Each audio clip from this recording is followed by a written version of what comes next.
മുത്തുനബി സല്ലല്ലാഹു അലൈഹി വസല്ലമയെ നമ്മുടെ ജീവിതത്തിലേക്ക് പകർത്തുമ്പോൾ അവിടുത്തെ ഏറ്റവും മികച്ച വിശേഷണങ്ങളിലൊന്ന് കരുണയാണ്.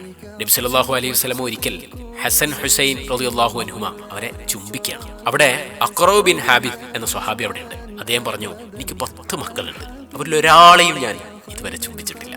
അപ്പോ നബിതങ്ങൾ പറഞ്ഞൊരു മറുപടി ഉണ്ട്, മല്ലാ യർഹമു ലാ യുർഹം, കരുണ കാണിക്കാത്തവരോട് കരുണ കാണിക്കപ്പെടുകയില്ല എന്നത്. എല്ലാവരോടും നമ്മുടെ മനസ്സ് അലിവുള്ളതാവണം. അതിലും അപ്പുറം നമുക്ക് പ്രകടിപ്പിക്കാൻ കഴിയണം. ഇഷ്ടവും സ്നേഹവും കരുണയൊക്കെ നമ്മുടെ മനസ്സിലുണ്ടാകും, അതല്ല, അത് നമുക്ക് പ്രകടിപ്പിക്കാൻ കഴിയണമെന്നാണ് ഹബീബ് സല്ലല്ലാഹു അലൈഹി വസല്ലം പഠിപ്പിക്കുന്നത്. അർറാഹിമൂന യർഹമുഹുമുർ റഹ്മാനു ഇർഹമു മൻ ഫിൽ അർദ് യർഹമുകും മൻ ഫിസ് സമാഅ് എന്ന പാഠമാണ് നബി സല്ലല്ലാഹു അലൈഹി വസല്ലം പകർന്നു നൽകിയത്. കരുണ കാണിക്കുന്നവരോട് പരമകാരുണികനായ അല്ലാഹു തആല കരുണ കാണിക്കും. ഭൂമിയിലുള്ളവരോട് നിങ്ങൾ കരുണ കാണിക്കുക, ആകാശത്തിന്റെ അധിപൻ നിങ്ങളോട് കരുണ കാണിക്കും. നമ്മുടെ പരിചയത്തിൽ ആർക്കെങ്കിലും എന്തെങ്കിലും ബുദ്ധിമുട്ടുണ്ടെങ്കിൽ ഒന്ന് വിളിച്ചന്വേഷിച്ച് ഒരലിവുള്ള വാക്ക് പറയാൻ, അവരെ കേൾക്കാനുള്ള ഒരു സമയം കണ്ടെത്താൻ നമുക്ക് തീരുമാനമെടുക്കാൻ കഴിഞ്ഞാൽ, അതിനുള്ള എന്തെങ്കിലും ഒരു ശ്രമം ഉണ്ടായാൽ ഈ റബീഉൽ അവ്വലിൽ നമുക്ക് ചെയ്യാവുന്ന നല്ലൊരു കാര്യം തന്നെയാണത്. അല്ലാഹു തൗഫീഖ് നൽകട്ടെ. ആമീൻ.